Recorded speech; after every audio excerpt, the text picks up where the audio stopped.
दिल्ली शहर के बीचों बीच एक खूबसूरत जगह है, लेकिन वो वीरान रहती है। क्या है इसके पीछे का रहस्य, आज इस वीडियो में जानेंगे।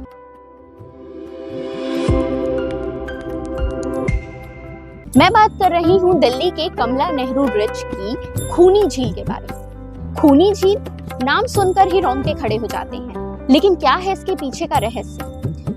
भारत की आजादी से पहले 1857 में जब विद्रोह हुआ था, तो भारत के क्रांतिकारियों ने अपनी जान यहीं गंवाई थी। जब भारत के क्रांतिकारी और ब्रिटिश के सैनिकों के बीच लड़ाई हो रही थी, तो इसी रीच के पहाड़ियों में उन्होंने जान गंवाई और उनका जो शव था वो इस झील में गिरा, जिसकी वजह से ये झील पूरी तरीके से लाल हो गया और तब से ही इसे खूनी झील के नाम से जाने जाने लगा।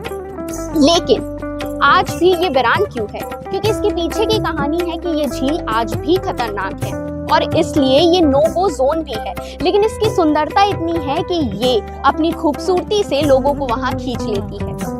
और तो और गवर्नमेंट ने यहाँ तैरने से पूरी तरीके से बैन लगा के रखा है। तो इस खूबसूरत जगह पे क्या आप जाना पसंद करेंगे? क्योंकि लोग वहां जाते भी है और फोटोज भी खिंचाते हैं। कमेंट करके जरूर बताइएगा। वीडियो अच्छी लगी हो तो लाइक करें और हमारे चैनल सीटी भास्कर को फॉलो एंड सब्सक्राइब करना ना भूलें।